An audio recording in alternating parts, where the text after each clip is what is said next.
नमस्कार, आप देख रहे हैं खबरों की खबर और मैं हूं आपके साथ सुमित अवस्थी। उत्तरकाशी के सिलक्यारा सुरंग हादसे का आज 9वां दिन है। 41 मजदूर पिछले 200 घंटे से ज्यादा इस सुरंग में फंसे हैं, लेकिन अभी तक उनके बाहर निकलने का रास्ता साफ नहीं हो पाया है। मजदूरों को सुरक्षित निकालने के लिए केंद्र सरकार और राज्य सरकार की एजेंसियां लगातार जुटी हैं, लेकिन मजदूरों तक पहुंचा कैसे जाएगा ये अभी तक साफ नहीं हो पाया है। इस मुद्दे पर आज प्रधानमंत्री नरेंद्र मोदी ने उत्तराखंड के मुख्यमंत्री पुष्कर सिंह धामी से फोन पर बात कर ताज़ा हालात की जानकारी ली और उन्हें हर संभव मदद का भरोसा भी दिया है। हम आपको आज की कुछ तस्वीरें दिखा रहे हैं। सुरंग में मजदूरों को निकालने के लिए कुछ अंतर्राष्ट्रीय विशेषज्ञों को भी बुलाया गया है। पहाड़ों में बड़े निर्माण, सुरंग खोदने और ड्रिलिंग से जुड़ी 5 सरकारी एजेंसियों को मजदूरों को सुरक्षित निकालने के लिए काम पर लगाया गया है। इस बीच ताज़ा खबर यह भी है कि सुरंग में फंसे मजदूरों तक खाना पानी पहुंचाने के लिए एक और छोटा पाइप मलबे से होते हुए दूसरे छोर पर मजदूरों तक पहुंचा दिया गया है। 6 इंच के इस पाइप को करीब 53 मीटर लंबे मलबे के भीतर से दूसरी ओर पहुंचाया गया है और ये पहले वाले पाइप से मोटा पाइप है। इसके जरिए अब खाने का अन्य सामान भी मजदूरों तक पहुंचाया जा सकेगा। तो ये मजदूरों के लिए दूसरी लाइफलाइन कही जानी चाहिए। इसके अलावा इसी रास्ते मजदूरों से बातचीत के लिए वॉकी टॉकी भेजने की भी अब कोशिश की जाएगी। सुरंग के अंदर देखने के लिए कैमरा भी इसी पाइप के जरिए डाला जा सकता है। इस बीच अंदर फंसे मजदूरों से लगातार बातचीत की कोशिश की जा रही है। कुछ से बातचीत हो भी पाई है और इसके जरिए उन मजदूरों का हौसला बढ़ाया जा रहा है। उन्हें बताया जा रहा है कि उन्हें बचाने की, उन्हें सुरक्षित बाहर निकालने की पूरी कोशिशें चल रही हैं। इनमें से कई मजदूर अपने परिवार के लोगों से भी बात कर रहे हैं, लेकिन जैसे जैसे समय बीत रहा है अंदर फंसे मजदूरों में तनाव भी बढ़ता जा रहा है। ऐसे में अब सबसे बड़ा सवाल यह है कि अंदर फंसे मजदूरों तक पहुंचा कैसे जाए। अब हम एक ग्राफिक्स के जरिए आपको दिखाते हैं कि इसके लिए क्या क्या कोशिशें चल रही हैं। दरअसल 4 धाम हाईवे के तहत बन रही ये सुरंग 4.5 किलोमीटर लंबी है। 4 धाम हाईवे पर सुप्रीम कोर्ट की ओर से बनाई गई हाई पावर कमेटी की रिपोर्ट में बताया गया है कि यह सुरंग राड़ी टॉप पहाड़ी के ठीक नीचे बन रही है। सर्दियों में राड़ी टॉप में काफ़ी बर्फ पड़ती है और कई दिन रास्ता बंद रहता है। उसी से निपटने के लिए यह सुरंग बनाई गई, क्योंकि सीमावर्ती इलाकों की ओर भी ये जाती है। इस सुरंग के बनने से 25.5 किलोमीटर का रास्ता सिर्फ 4.5 किलोमीटर रह जाएगा। इस सुरंग को डबल लेन बनाया जा रहा है। सिलक्यारा की ओर से यह सुरंग 2 किलोमीटर और 350 मीटर तक खुद चुकी है, यानी बन चुकी है। लेकिन दिवाली की सुबह सिलक्यारा में बहाने से करीब 200 मीटर अंदर इस सुरंग का करीब 53 मीटर पर एक हिस्सा धंस गया, जिसमें 41 मजदूर अंदर फंस गए, जिन तक पाइपों के जरिए अब ऑक्सीजन, पानी और खाने के पैकेट पहुंचाए जा रहे हैं। ये वो सुरंग हम ग्राफिक्स के जरिए आपको दिखाते हैं। 3D एनिमेशन में करीब 4.5 किलोमीटर लंबी यह सुरंग है और सिलक्यारा के पास भीतर अगर आप बात करेंगे करीब 200 मीटर भीतर 53 मीटर पर एक हिस्सा नीचे धंस जाता है। इसमें 41 मजदूर अंदर फंस गए थे। अब जिन तक पाइपों के जरिए ऑक्सीजन, पानी और खाने के पैकेट पहुंचाए जा रहे हैं। सुरंग में 2 किलोमीटर का हिस्सा सुरक्षित है। आज इस काम के लिए एक 6 इंच का और पाइप मजदूरों तक पहुंचाया गया है।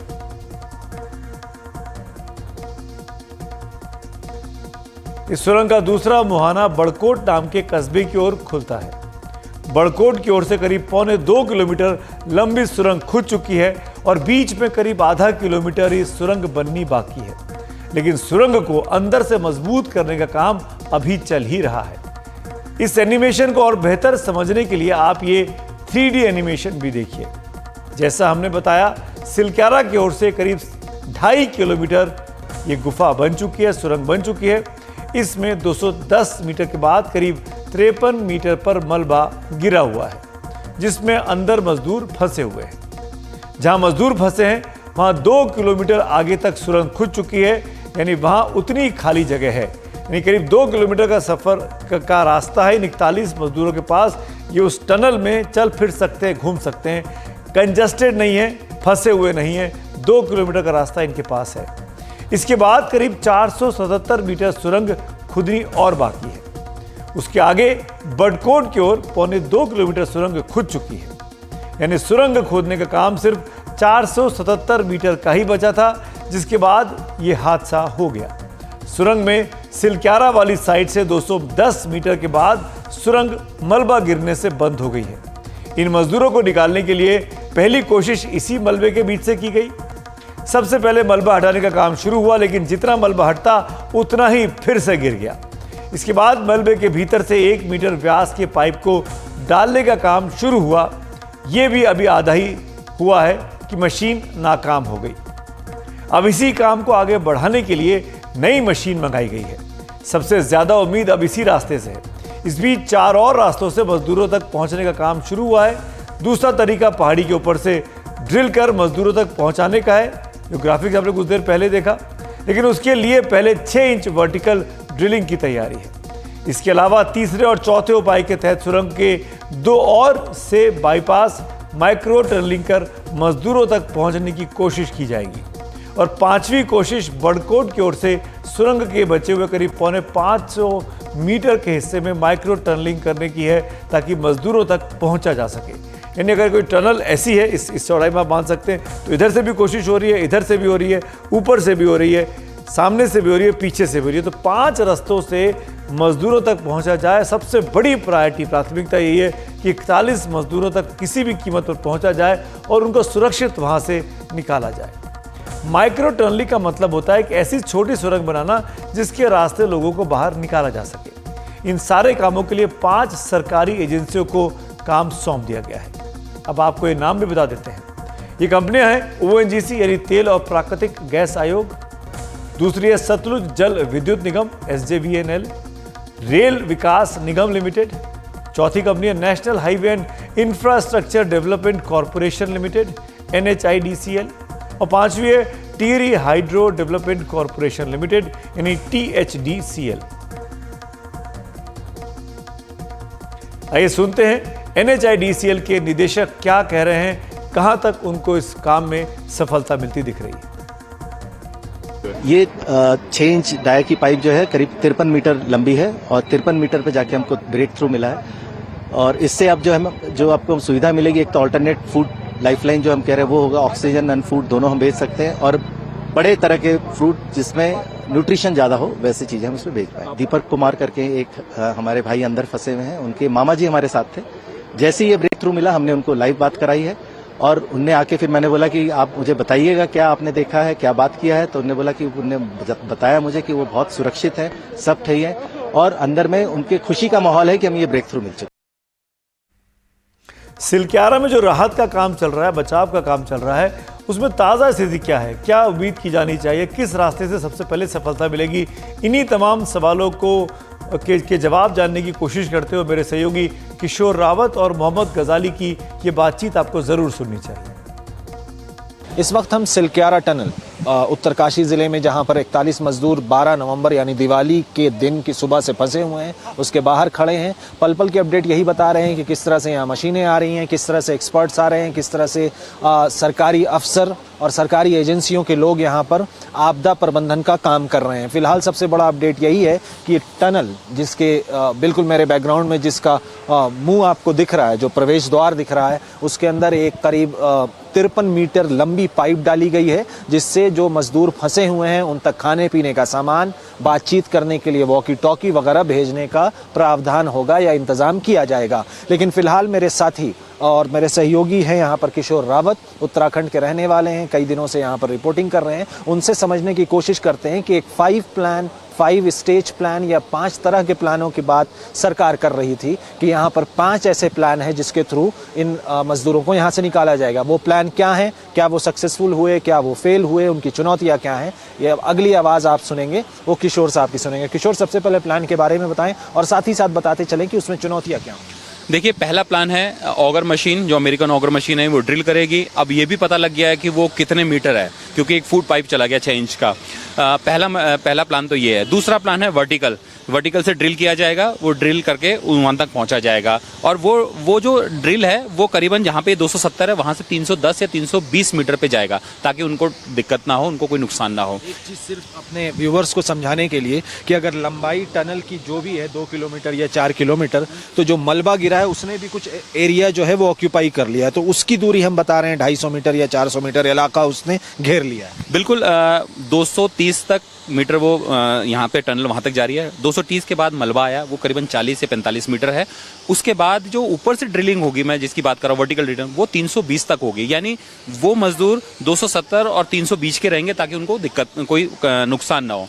इसके अलावा हॉरिजॉन्टल, यानी ये टनल है, इसके राइट और लेफ्ट, एक तरह से हम सीधे समझ रहे हैं कि इसके राइट और लेफ्ट में हॉरिजॉन्टल किया जाएगा। जो सबसे पास है वो आएगा, उसको रेल विकास निगम और ये तमाम ये चीजें करेंगे।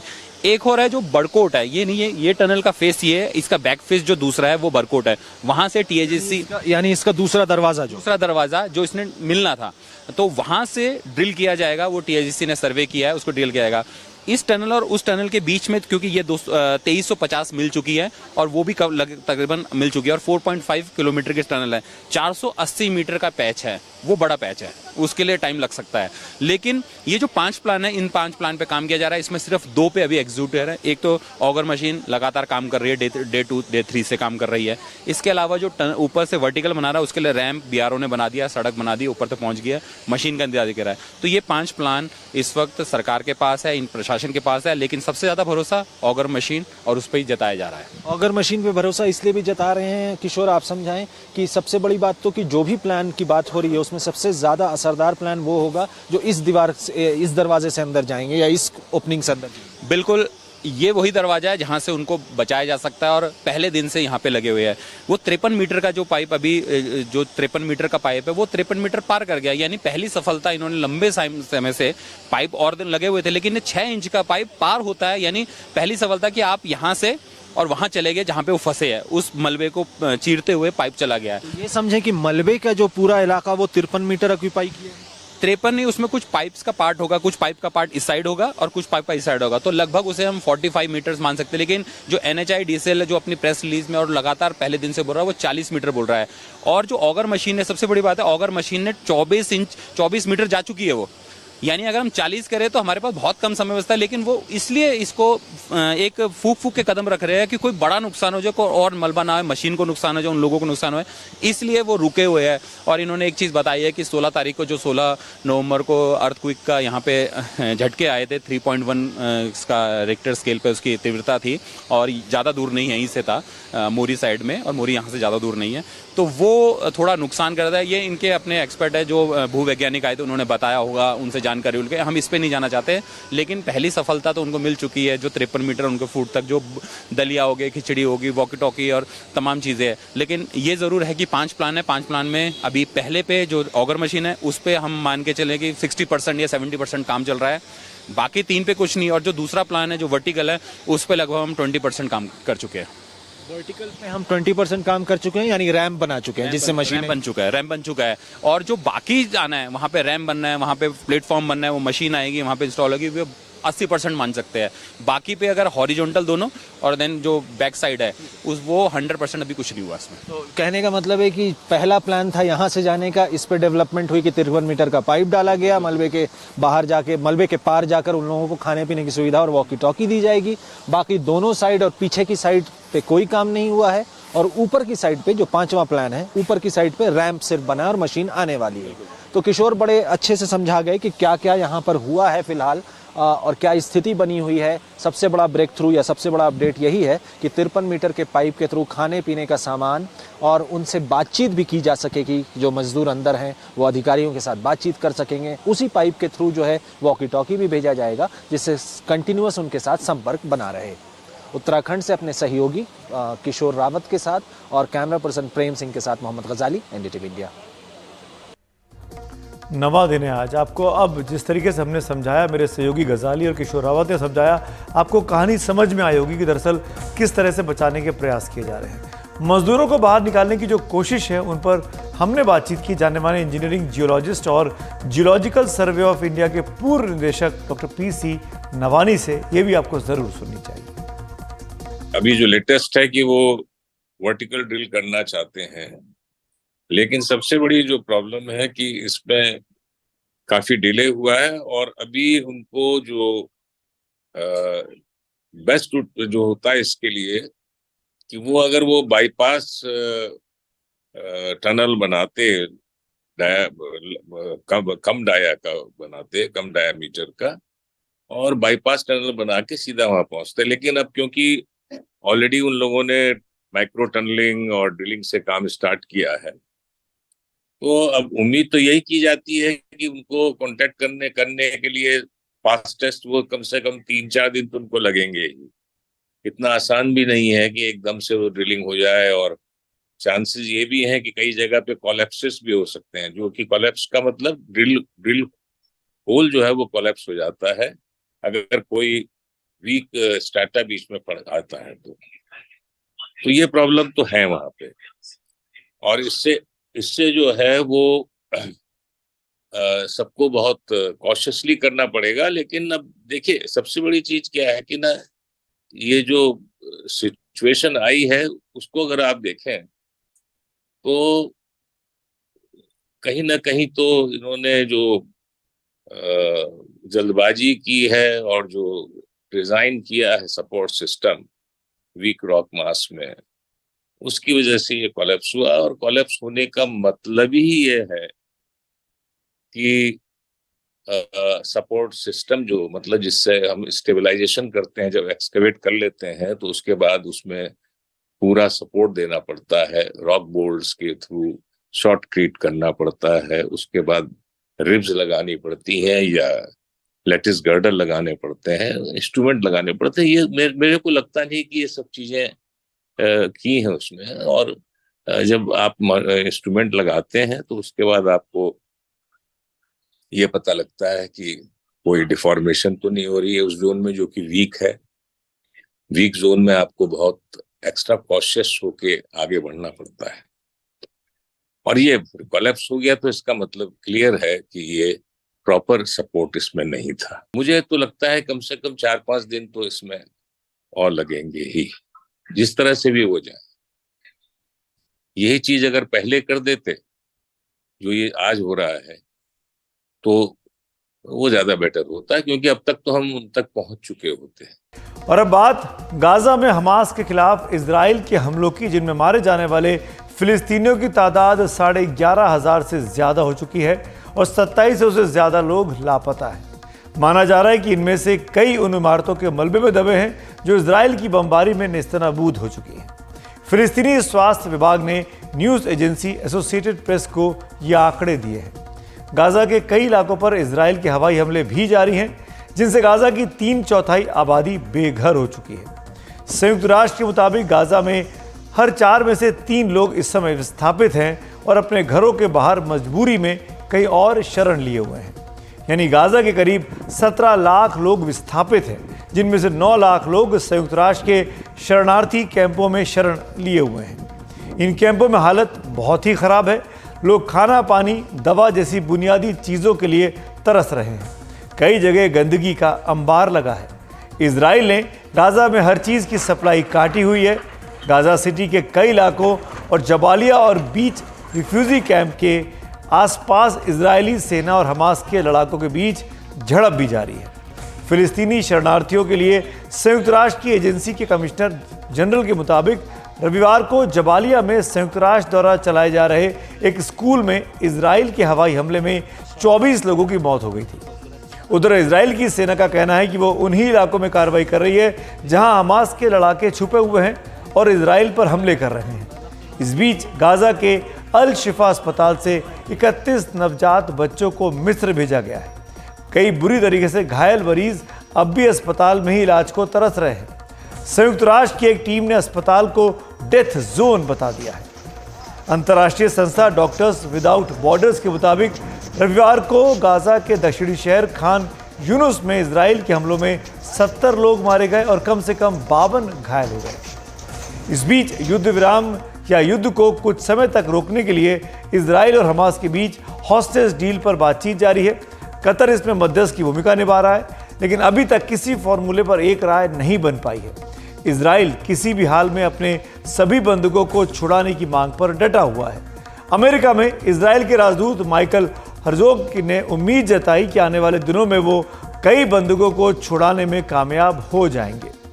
इस बीच इजराइल की सेना ने रविवार को दावा किया कि उसे अल शिफा अस्पताल के नीचे 55 मीटर लंबी एक सुरंग मिली है, जिसका इस्तेमाल हमास इजराइल के खिलाफ अपनी कार्रवाई को अंजाम देने के लिए कर रहा था। इजराइल का शुरू से ही दावा रहा है कि अल शिफा अस्पताल की आड़ में हमास वहां से अपना ऑपरेशन और कमांड सेंटर चला रहा था। इजराइल के मुताबिक यह सुरंग अल शिफा हॉस्पिटल कॉम्प्लेक्स के 10 मीटर नीचे बनाई गई है। इस पर और जानकारी दे रहे मेरे सहयोगी उमाशंकर सिंह। इजराइल का कहना है कि वह गाजा के उन अस्पतालों पर हमले कर रहा है जिनकी आड़ में हमास अपना आतंकी नेटवर्क चला रहा है। इजराइल डिफेंस फोर्स ने कई वीडियोस और फोटोग्राफ्स जारी किए हैं। ये वीडियोस अल शिफा अस्पताल और उससे जुड़ी सुरंग के हैं। इन वीडियोस के जरिए आईडीएफ ने अपने उस दावे पर फिर जोर दिया है कि अल शिफा अस्पताल का इस्तेमाल हमास अपना कमांड हेडक्वार्टर चलाने के लिए कर रहा है। अपने बयान में आईडीएफ ने कहा है कि खुफिया सूचना के आधार पर इजराइल के सैनिकों ने अल शिफा अस्पताल परिसर में 55 मीटर लंबे और ज़मीन के 10 मीटर गहराई में एक सुरंग ढूंढ निकाला है। इसे 16 नवंबर का वीडियो बताया गया है।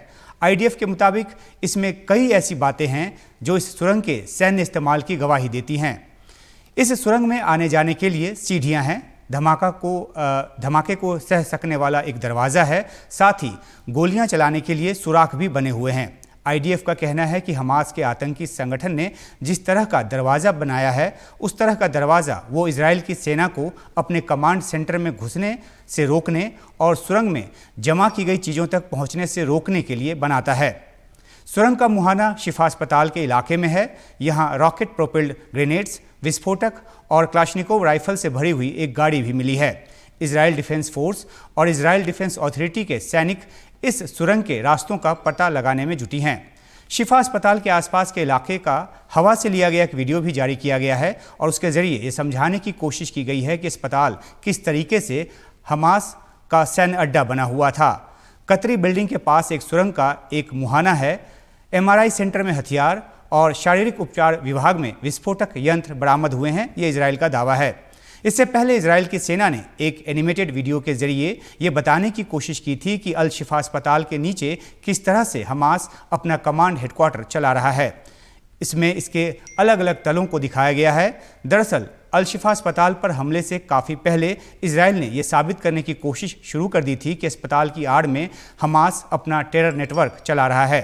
ये इसलिए ताकि अस्पताल पर हमले के बाद उस पर युद्ध अपराध के आरोप न लगें। इजराइल ने अल शिफा अस्पताल के कई सीसीटीवी फुटेज भी जारी किए हैं। ये 7 अक्टूबर के फुटेज हैं। इनको जारी कर आईडीएफ ने कहा है कि हमास के आतंकवादियों ने इजराइल से अगवा किए गए बंधकों को जबरन इस अस्पताल में वहां पर लेकर आए और जिन 2 बंधकों का वीडियो जारी किया गया उनमें से एक नेपाल का और दूसरा थाईलैंड का नागरिक है, ये बताया गया है। हालांकि इजराइल की तरफ से पेश तमाम सबूतों के बावजूद अरब देशों के साथ साथ यूएन भी इसे युद्ध अपराध कह रहा है। यहाँ तक कि यूएन ने अल शिफा अस्पताल को डेथ बेड बता दिया है। यहाँ भर्ती मरीजों का इलाज नहीं हो पा रहा, जिनमें कि छोटे छोटे बच्चे भी शामिल हैं। उसका यह भी कहना है कि गाजा के 35 में से सिर्फ 12 अस्पताल काम कर रहे हैं, बाकी इजराइल के हमलों और ईंधन की कमी के चलते पंगु हो गए हैं। इजराइल ने इन सबूतों के साथ कड़ी प्रतिक्रिया दी है और यूएन को इसकी आलोचना करने को ललकारा है। अल शिफा अस्पताल की आड़ में हमास पर इजराइल ने जो आरोप लगाया है उस पर हमने बात की पश्चिम एशियाई मामलों के जानकार और वरिष्ठ पत्रकार वाइल अबाद से। देख के शुरू से हम लोग ये बताया था, ये वेपन ऑफ मास डिसेप्शन जब तक उन्होंने यूज कर रहा है, अगर इजराइल में खुद मांग रहे, इंटरनेशनल पब्लिक ओपिनियन मांग रहे, वो दिखाने के लिए, वो तो सच कह रहे, तो कम से कम तो इंटरनेशनल ऑब्जर्वर दिखाने के लिए उनका कहानी क्या है, ये सबसे बड़ी बात थी।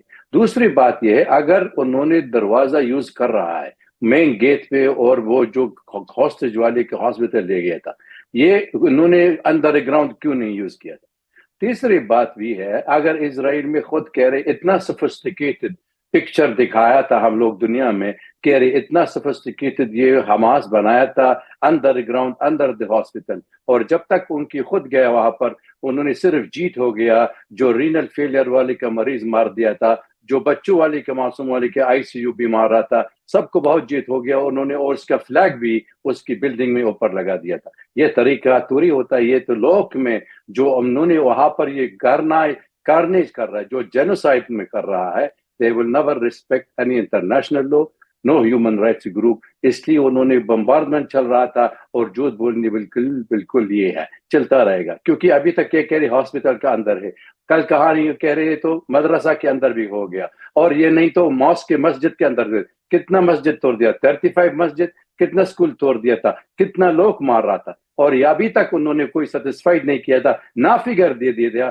कितना लोग मर गया था, कितना हमास वाले का लोग मारा था, लेकिन हम लोग सारी दुनिया मालूम हो गया, कम से कम 13,500 बच्चों का मैक्सिमम बच्चों और औरत भी मार दिया था, और काफी 1 लाख आदमी के मारा था, और 15 लाख लोग के इंटरनली डिस्प्लेस्ड। ये क्या कहानी है? It is a shame on the international community. इस बीच चीन ने इजराइल हमास युद्ध पर कहा है कि गाजा में इस लड़ाई को रोकने के लिए दुनिया को जल्द से जल्द कार्रवाई करना चाहिए। अरब और मुस्लिम बहुल देशों के प्रतिनिधियों के साथ मुलाकात में चीन के विदेश मंत्री वांग यी ने कहा कि अंतर्राष्ट्रीय समुदाय को तुरंत कार्रवाई करनी चाहिए और इस संकट को फैलने से रोकने के लिए कदम उठाने चाहिए। सऊदी अरब, जॉर्डन, मिस्र, इंडोनेशिया, फिलिस्तीन नेशनल अथॉरिटी और इस्लामिक सहयोगी संगठन के प्रमुख के साथ चीन के विदेश मंत्री की 2 दिन की बैठक बीजिंग में चल रही है। इस बैठक में सभी देशों ने जल्द से जल्द इजराइल हमास युद्ध रोके जाने की मांग की और लाखों पीड़ितों तक राहत का सामान पहुंचाने पर जोर दिया। इन देशों को उम्मीद है कि चीन अंतर्राष्ट्रीय समुदाय में अपने प्रभाव का इस्तेमाल कर इस मामले के हल की कोशिश करेगा। इस मुद्दे पर चीन अमेरिका की राय से इत्तेफाक नहीं रखता है और अरब और मुस्लिम देशों को उम्मीद है कि चीन फिलिस्तीनियों के हित में कोई रास्ता निकालने में बड़ी भूमिका निभा सकता है। इस बीच इजराइल हमास युद्ध का असर अब समुद्री रास्ते से होने वाले व्यापार पर भी पड़ रहा है। रविवार को रेड सी यानी लाल सागर में तुर्की से भारत आ रहे कार्गो शिप यानी मालवाहक जहाज को हूती विद्रोहियों ने हाईजैक कर लिया। इजराइल ने इसे आतंकी वारदात बताया है। हमारी सहयोगी और जानकारी के साथ जुड़ रही है कादम्बिनी शर्मा। एक समुद्री जहाज हाईजैक हुआ है और ये जहाज भारत आ रहा था। क्यों हुआ हाईजैक, क्या है पूरा मामला, आपको बताते हैं। असल में तुर्की से भारत आ रहे एक मालवाहक जहाज को रेड सी में हुती विद्रोहियों ने हाईजैक कर लिया है। ये जहाज है गैलेक्सी लीडर। ये जहाज गाड़ियां ढो रहा था, इसे गुजरात के एक पोर्ट पर पहुंचना था। तो गैलेक्सी लीडर है और इसमें करीब 25 क्रू मेंबर थे। हालांकि इनमें ना कोई भारतीय है और ना कोई इजरायली। क्रू मेंबर जो बुल्गारिया, फिलीपींस, यूक्रेन से हैं, उन्हें हुती विद्रोहियों ने बंधक बनाया हुआ है। और बंधक बनाया हुआ है इसलिए क्योंकि उन्हें लगा कि ये इजराइल का जहाज है। इजराइल ने आरोप लगाया है कि ये एक आतंकी वारदात है और इसके पीछे ईरान है। लेकिन ईरान ने अब साफ साफ इससे इनकार कर दिया है कि उनका कोई भी हाथ है इसमें। असल में हुती विद्रोहियों का ही ये बयान था। उन्होंने कहा कि इस इलाके से कोई भी इजरायली जहाज गुजरा तो उसकी खैर नहीं। इजराइल के खिलाफ हमास के युद्ध में असल में हुती भी शामिल हो गए हैं और लगातार इजराइल पर ड्रोन, मिसाइल वगैरह से हमले कर रहे हैं, गोलीबारी कर रहे हैं। लेकिन सवाल ये उठता है कि ये जहाज आखिर है किसका, जिसको हुतियों ने इजरायली बताया है। इजरायली अधिकारियों का यह कहना है कि जहाज ब्रिटिश है और जापान इसे ऑपरेट कर रहा है, यानी लीज पे लिया हुआ है, इसे ऑपरेट किया जा रहा है। लेकिन एक और डेटाबेस होता है जो कि समुद्री जहाज़ों के बारे में जानकारी देता है। ये पब्लिक डेटाबेस होता है। इसके मुताबिक जहाज़ जो है वो रे कार कैरियर से जुड़ा हुआ है। रे कार कैरियर्स के मालिक अब्राहम रामी उंगर हैं, जो कि एक इजरायली बिलियनर हैं। उनके मुताबिक उन्हें और जानकारी का इंतज़ार है। लेकिन इस हाईजैक से इस क्षेत्र में लड़ाई के फैलने की आशंका बढ़ गई है। क्यों? क्योंकि हुती विद्रोह 90 के दशक में शुरू हुआ और शिया इस्लाम का जायदी सेक्ट जो है उसका ये समर्थक है। यमन की सरकार से कई बार ठनी और सुन्नी सऊदी अरब से अब भी जंग इनका जारी है। 2014 में यमन की राजधानी सना पर इन लोगों ने कब्जा कर लिया था और देश के कई हिस्से उनके कब्जे में हैं, बड़े हिस्से उनके कब्जे में हैं।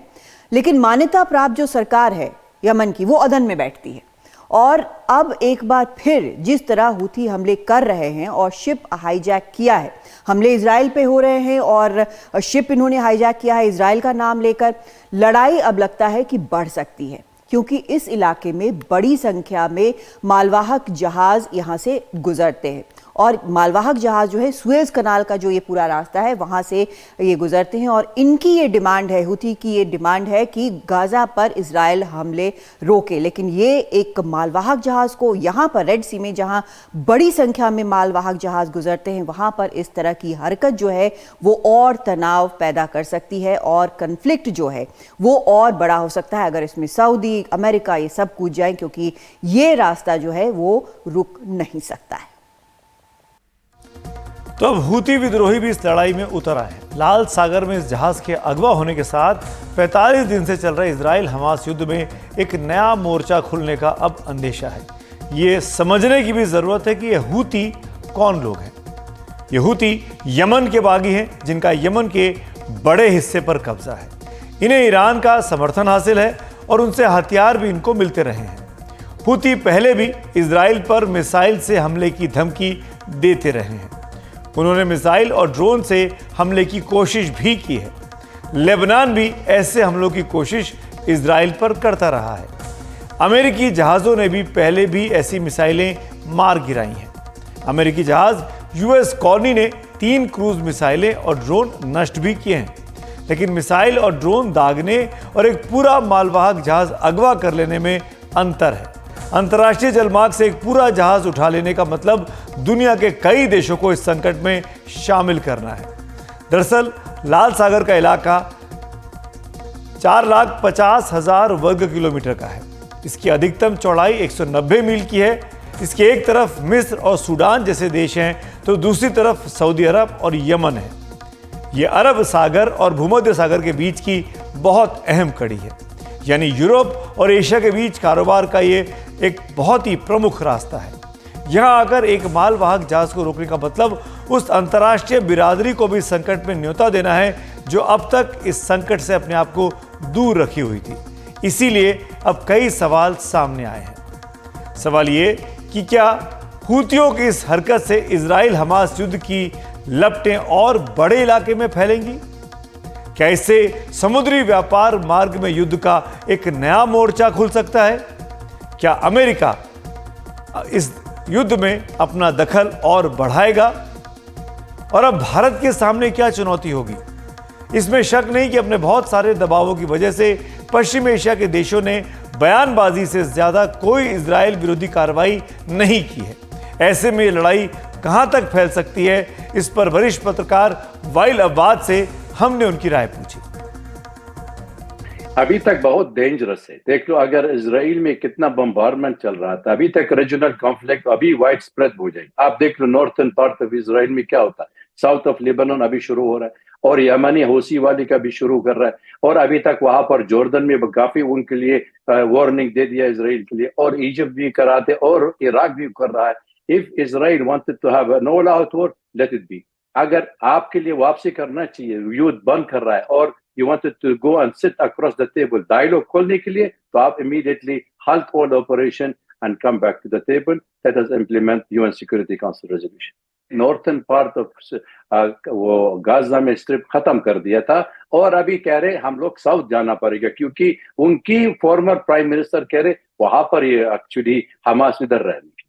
तो ये दुनिया में देखने के लिए expulsion of Palestinian ethnic cleansing जो कलेक्टिव पनिशमेंट इजराइल की ऑब्जेक्टिव कर रहा है, तो इसलिए अभी तक उनकी ऑब्जेक्टिव अचीव नहीं किया। जब तक ऑब्जेक्टिव नहीं अचीव कर रहा है तो अमेरिकन और UK in particular the West में वो मना नहीं कर रही है, तो रुकना चाहिए। इसलिए इजराइल का विजनरी अभी तक भी नहीं है वो कुछ, क्योंकि अभी तक मालूम भी नहीं है इसका आफ्टर हमास क्या करना चाहिए। ये तो वापसी ऑक्यूपेशन कर रहा है या इंटरनेशनल मैंडेट में रखना के लिए प्रोटेक्शन कर रहा है, वो तो दोनों के नहीं मांग रहे, सिर्फ एक ही चीज मांग रहे, फलस्तीनी बाहर भाग जाते और इजरायली सेटलर भी वहीं से आना चाहिए। ये युद्ध है जो Israel unilaterally declared on Gaza, इसके लिए नॉट ओनली गाजा, आप देखना वेस्ट बैंक में और ईस्ट जेरूसलम क्या हो रहा है, कितना लोग मारा था, कम से कम 250 आदमी मर गया था और कम से कम 3500 को वो जेल में अंदर डाल दिया था। अभी तक वहां पर 3 तरफ चल रहा था। इजराइल का ऑब्जेक्टिव एक ही है, गाजा वाले के तरफ लोग वहां पर सीना पेनिनसुला इजिप्ट ने भाग जाएंगे चाहिए वहां पर सेटलिंग कर रहा, अगर नहीं तो उस वेस्ट बैंक में, जॉर्डन में भेजने के लिए। आगे बढ़ते हैं एक और बड़ी खबर की ओर। 5 राज्यों में हो रहे विधानसभा चुनावों के पहले वोटरों को लुभाने के लिए राजनीतिक दल क्या जतन नहीं करते हैं, लेकिन इस कोशिश में पैसे का दुरुपयोग भी कम नहीं होता। इन विधानसभा चुनावों में भी ये साफ दिख रहा है। कैश, शराब और लोगों को लुभाने के लिए तरह तरह का सामान देने की खबरें सामने आ रही हैं। चुनाव आयोग के मुताबिक अब तक इन राज्यों में 1760 करोड़ का ऐसा सामान बरामद किया जा चुका है। इसमें कैश है, शराब है, ड्रग्स हैं और गहने तक शामिल हैं। तेलंगाना में चुनाव प्रचार जोरों पर है। वोट पड़ने में 10 दिन बाकी हैं, लेकिन वोटरों को लुभाने के लिए उम्मीदवार अभी से तरह तरह के हथकंडे अपनाने और साधन जुटाने में लगे हैं। चुनाव आयोग की सतर्कता की वजह से रोज काफी कुछ सामान पकड़ा जा रहा है। चुनाव आयोग के मुताबिक तेलंगाना में इस सोमवार तक 225 करोड़ की नकदी, 86 करोड़ से ऊपर की शराब, 103 करोड़ से ऊपर के ड्रग्स, 191 करोड़ से ऊपर का सोना चांदी, 52 करोड़ से ऊपर की दूसरी चीजें बरामद की गई हैं। वहीं कुल रकम 659 करोड़ के पार है। तेलंगाना लेकिन पैसे और शराब के खेल में अकेला नहीं है। राजस्थान चुनाव प्रचार में ही नहीं, चुनावी लेन देन तेलंगाना को टक्कर दे रहा है। राजस्थान में 25 तारीख को वोट पड़ने हैं। इसके पहले चुनाव आयोग ने वहां से अब तक 93 करोड़ की नकदी, 51 करोड़ से ऊपर की शराब, 91 करोड़ से ऊपर के ड्रग्स, 73 करोड़ से ऊपर का सोना चांदी, 341 करोड़ से ऊपर के बाकी सामान बरामद किए हैं और कुल रकम 650 करोड़ के ऊपर है। छत्तीसगढ़ और मध्य प्रदेश में वोट डाले जा चुके हैं। वहां भी चुनाव आयोग ने करोड़ों की रकम बरामद की है। मिजोरम में भी 50 करोड़ के आसपास के साधन जब्त किए गए हैं। कुल जब्ती 1760 करोड़ के ऊपर की है।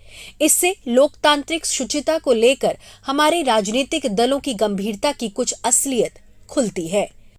Bureau report, NDTV India. आधा नवंबर बीत चुका है, लेकिन मुंबई वासी तपती गर्मी में जीने को मजबूर है।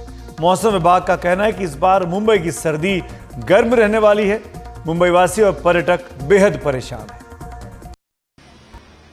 देश के कई हिस्सों में मौसम बदल चुका है, ठंड का एहसास होने लगा है, लेकिन मुंबई अब भी 34 से 36 डिग्री गर्मी में तप रही है।